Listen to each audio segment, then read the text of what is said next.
Jom kita masuk kepada learning outcome C. We are still under 1.2 which is describe the diversity of bacteria based on, pertama kita tengok in terms of cell shapes. So apa je shape yang ada, and then yang kedua kita tengok in terms of gram staining ataupun gram stain. So gram staining ni adalah method di mana kita nak differentiate bakteria tu berdasarkan dia punya cell wall composition. Sebab bakteria ni cell wall dia berbeza-beza, okay? Mungkin bakteria ni dia ada lebih sikit parts dekat punya cell wall, and then untuk bakteria ni tidak ada, macam itulah. And then yang ketiga, saya pernah cakap before this in the previous video, diversity of bacteria ni juga boleh berdasarkan dia punya position of flagella. Jadi untuk itu dah terkeluar silibus, tapi kalau nak baca as extra information boleh, okay? So saya fokus pada cell shape dan juga gram stain. Kita tengok next slide. Domain bacteria can be classified based on, pertama cell shape. So ada 3 cell shape yang dalam silibus. Pertama bentuk coccus ataupun cocci, which is spherical shape. And then bentuk yang kedua adalah bacillus ataupun bacilli, rod shape. Dan yang ketiga adalah spirillum ataupun spirilla, bentuk spiral ataupun twisted. And then yang kedua untuk gram stain, kita tengok untuk bakteria dia ada 2 jenis. Pertama gram negatif dan yang kedua gram positif. Jadi gram negatif dengan gram positif ni dia berbeza in terms of, pertama shape lah, dia boleh berbeza dari segi bentuk. And then yang kedua berbeza dari segi cell wall composition. Macam gram negatif ni kita nampak ada banyak komponen lah dekat dia punya cell wall. Tapi kalau gram positif kita nampak ada satu saja komponen, which is peptidoglycan cell wall. Nanti kita akan detailkan in the next slide. Okey, kita tengok dulu classification of bacteria ataupun diversity of bacteria based on cell shapes. So kita dah cakap tadi ada 3 bentuk. Pertama bentuk spherical shape, which is kita panggil coccus ataupun cocci. So coccus ni untuk singular, cocci ni untuk plural. Yang kedua kita ada bentuk rod shape, which is kita tengok yang ni. So nama dia selalunya kita panggil bacillus untuk singular ataupun bacilli untuk plural. And then last sekali kita ada bentuk twist ataupun bentuk spiral. So kita panggil spirillum as singular and then spirilla as a plural. Okey, jom kita fokus pada bentuk yang pertama, spherical shape. So kalau dia satu bulat saja bakteria tersebut kita panggil coccus, okay? Tapi kalau ada 2 spherical, kita panggil sebagai diplococci, okay? And then kalau ada 4 kita panggil tetrad. And then yang ni tak perlu tahu, yang ni penting untuk tahu, okay? So kalau dia susun dalam bentuk chain ni, ni kita panggil streptococci. Kenapa dia strepto? Sebab dia bentuk chain, okay? Kenapa cocci? Sebab dia bentuk spherical lah, okay?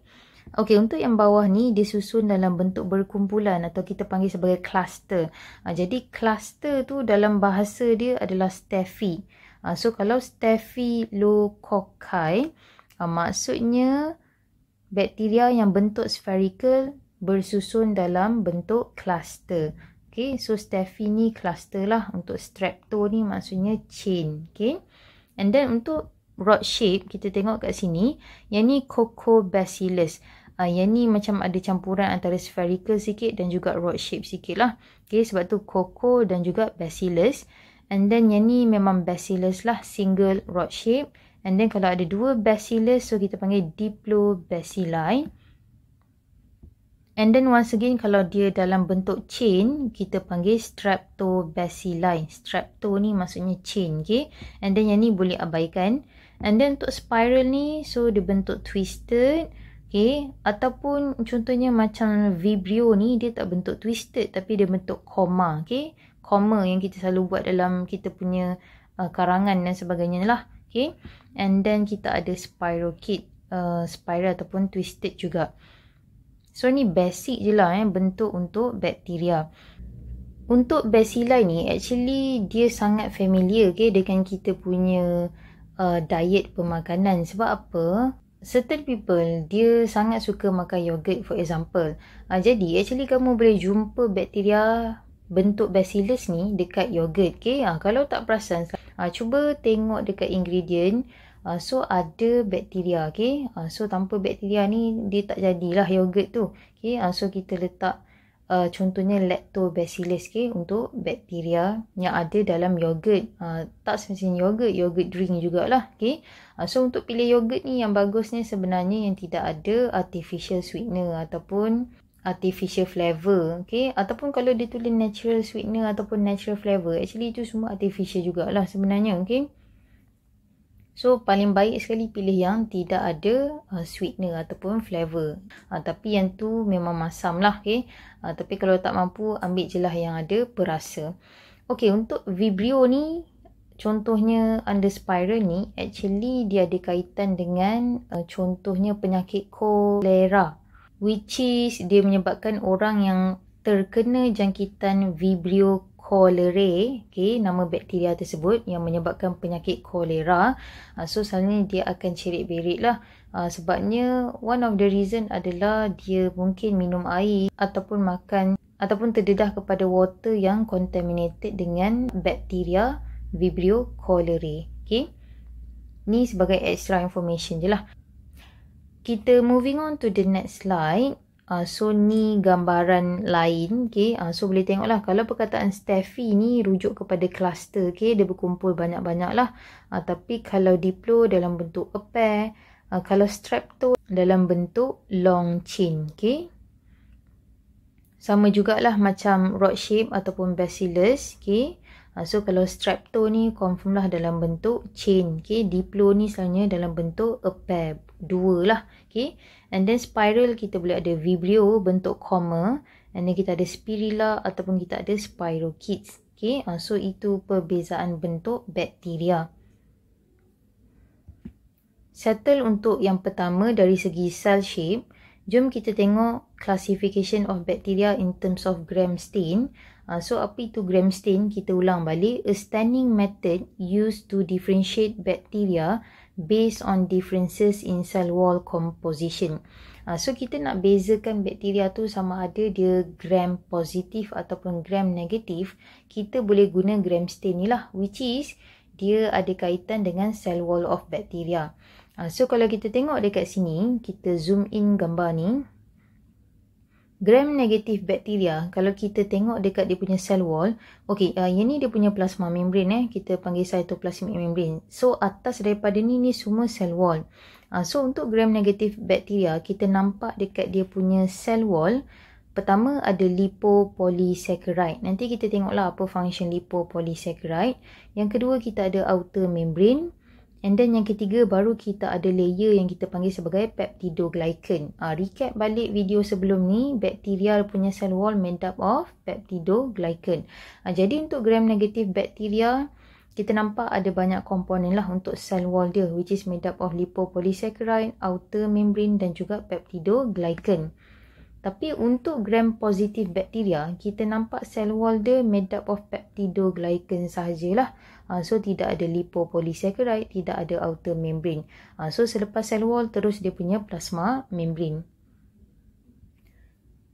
Jadi perbezaan pada composition of bakteria cell wall ni menyebabkan bakteria ni bila kita buat gram staining method, okay, kita akan guna beberapa warna lah. Contohnya warna purple violet, and then kita akan guna warna saffronin, which is warna merah ataupun pink.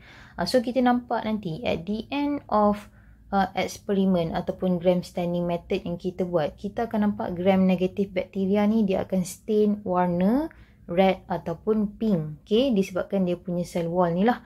And then untuk gram positif ni dia akan stain warna purple violet ataupun blue. So yang sebenarnya dia tak ada colour, okay, tapi kita bagi colour dekat dia untuk kita bezakan lah bakteria tu gram positif ataupun gram negatif. Okay, gram staining method tu macam ni. Pertama sekali kita ada sampel bakteria kita lah. Katakanlah kita nak guna E. coli ataupun kita nak guna lactobacillus dan sebagainya. So kita letak bakteria tersebut dekat slide ni, okay. And then pertama sekali kita bagi treatment which is crystal violet, okay, sebagai dia punya dye pewarna lah. So kita letak dulu, let's say kita letak 1 minute dekat sini. And then kita nampak dekat mikroskop bila kita tengok semuanya akan stain warna purple, okay. And then yang kedua, after that kita letak pula iodine. Actually di antara crystal violet dengan iodine ni dia ada lagi prosedurnya lah. Tapi kita ringkaskan, selepas crystal violet ni kita letak iodine. Iodine ni sebagai mordant ataupun kita kata untuk fix dye ni lah, which is crystal violet yang warna purple violet ataupun macam blue sikit. And then kita letak let's say for 1 minute, and then kita nampak still dia warna purple violet.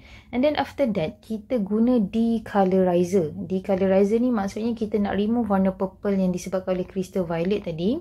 Kita letak alkohol. Okay, waktu ni kita dah nampak dekat mikroskop ada yang stain warna purple dan ada yang dah jadi warna jernih sikit lah. Okay, and then kita counter balik dengan warna safranin sebab kita dah letak decolorizer tadi menyebabkan ada bakteria yang dah jadi warna putih. And then kita letak safranin which is warna tu warna red ataupun pink, and then kita nampak at the end ada yang warna purple violet, and then ada juga yang warna red ataupun pink. So dekat sini kita tahu gram negatif bakteria dia akan stain warna pink ataupun red color disebabkan safranin ni. Okay, and then gram positif bakteria dia akan stain warna purple violet ataupun blue disebabkan crystal violet. Okay, yang ni yang kalau kita nak buat dalam lab lah. Okay, kita akan guna peralatan ni, dropper dan juga slide. Okey, kita tengok gram positif bakteria dulu. Okey, kenapa gram positif bakteria ni dia stain purple ataupun violet ataupun blue? Jawapannya tadi disebabkan stain which is yang the first one dye yang kita guna tadi which is crystal violet, dia trap dekat dalam cell wall of bacteria. So kita tengok bacteria cell wall which is untuk gram positif bakteria, dia ada thick layer of peptidoglycan. Jadi sebenarnya bila dia ada thick layer of peptidoglycan ni, warna crystal violet tadi tu dia terperangkap dalam ni lah. Okay, so bila kita letak lagi iodine untuk kita fixkan color tu, lagilah dia memang ambil warna tersebut. Okay, and then bila dia dah fix ambil warna tersebut, bila kita letak decolorizer which is alcohol, and then kita counter stain balik dengan safranin warna merah, dia takkan bertukar color lah. Sebab crystal violet dye tadi tu dia dah trap dekat peptidoglycan cell wall untuk gram positif bakteria. That's why at the end of experiment of gram staining memang kita akan nampak gram positif bakteria tu warna purple violet ataupun blue. Okay, so dia kata dekat sini cell wall is made up of thick layer of peptidoglycan. So disebabkan peptidoglycan cell wall tu tebal, jadi dia memang ambil warna crystal violet. Okay, which is warnanya adalah purple violet ataupun blue. Okay, settle about warna. So kita tengok point seterusnya untuk gram positif bakteria. Apa lagi karakter dia yang lain? Gram positif bakteria does not have lipopolysaccharide. So jom kita compare dengan gram negatif. Kalau gram negatif dekat dia punya cell wall dia ada lipopolysaccharide. Jadi apa function lipopolysaccharide ni? Dia boleh menyebabkan penyakit, okay? Ataupun kita panggil patogenik lah perkataannya. Jadi kalau macam gram positif bakteria disebabkan dia tidak ada lipopolysaccharide dekat dia punya cell wall, jadi kita katakan bakteria yang gram positif ni dia less pathogenic ataupun less virulent ataupun less threatening pathogen. Maksudnya kita kata dia kuranglah menyebabkan penyakit ataupun menyebabkan kematian, okay? Kalau dijangkiti bakteria ni lah. Okay, and then example of gram positive bacteria kita ada Bacillus species. Okay, so bila kita letak sp dot dekat sini maksudnya ada banyak spesies lah. Okay, and then kita ada Clostridium species, Streptococcus species dan juga Staphylococcus species. And then kamu jangan fixkan untuk gram positive bacteria dia mesti bentuk rod shape. Kalau tengok dekat sini bentuk rod shape kan, tak semestinya. Okay, bentuk tu boleh pelbagai, tapi in terms of gram staining tu dia dah fix lah warna red ataupun pink untuk gram negatif, warna purple violet ataupun blue untuk gram positif. And then kita tengok the second types of bacteria berdasarkan gram stain. Kita ada gram negatif bacteria.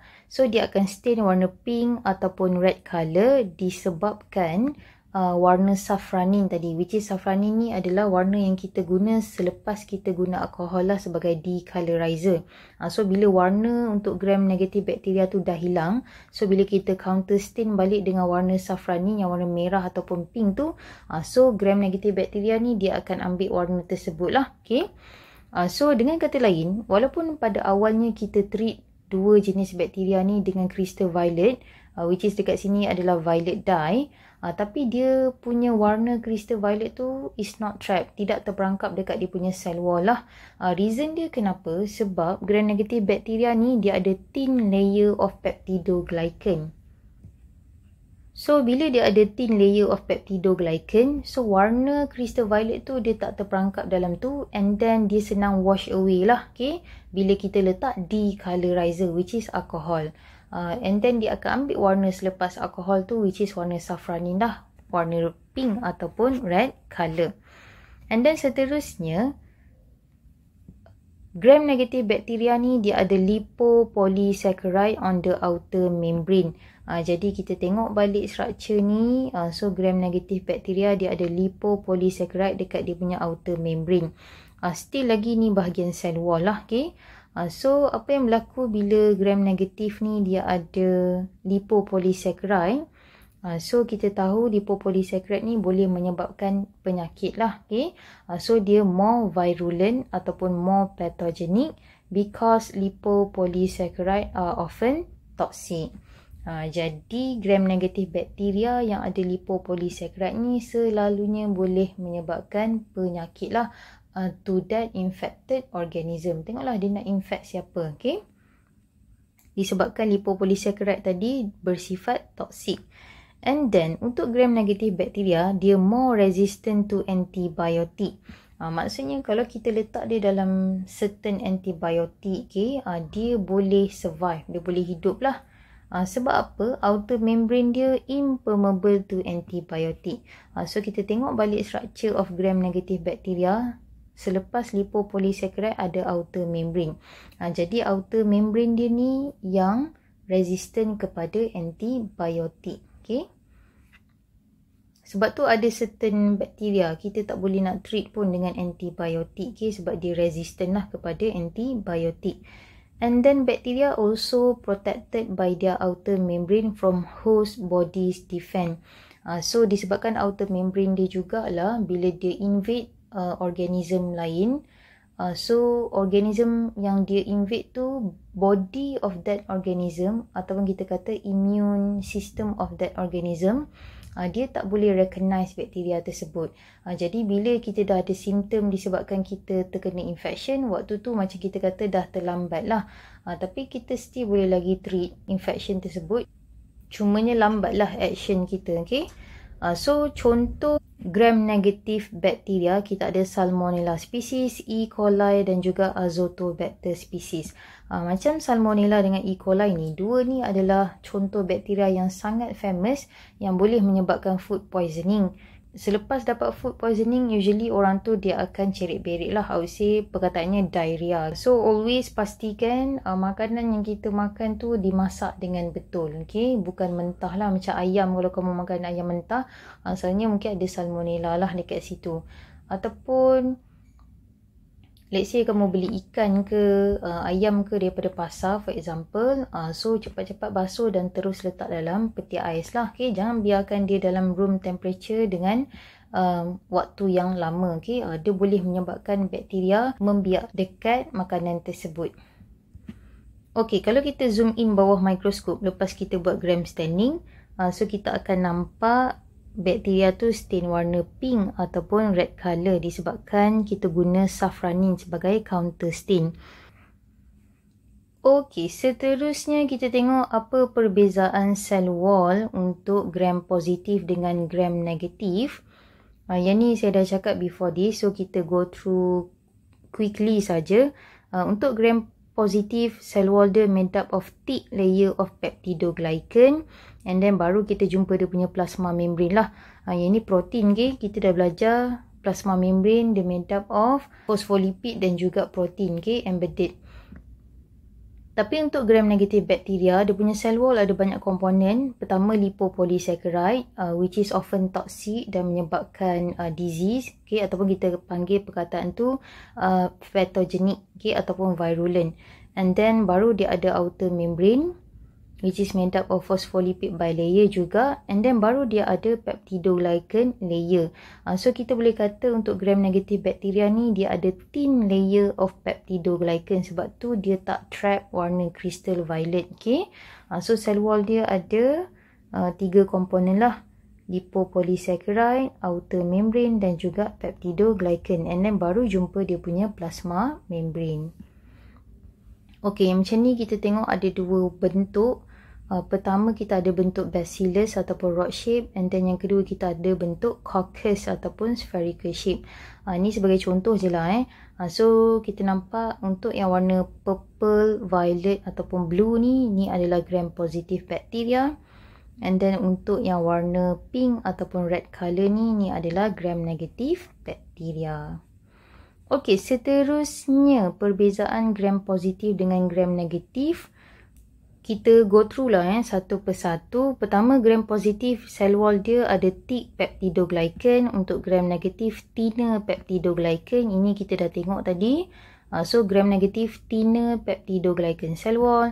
Untuk gram positif thicker peptidoglycan cell wall. And then point yang kedua kita tengok, untuk gram positif purple or blue stain is trapped in the peptidoglycan cell wall. Sebab tu dia appear warna purple under microscope. And then untuk gram negatif purple ataupun blue stain that is trapped in the outer membrane is removed by alcohol. So peptidoglycan layer tadi dia akan stain warna pink ataupun red colour tadi disebabkan kita guna counter stain, which is namanya adalah safranin. Okay? So tengok balik step untuk gram staining tadi saya dah sebut awal-awal. And then untuk gram positif bakteria, advantage-nya adalah dia ada stronger cell wall disebabkan cell wall dia made up of thicker peptidoglycan. And then dia ada disadvantage juga, which is peptidoglycan can be easily hydrolyzed by lysozyme ataupun antibiotik.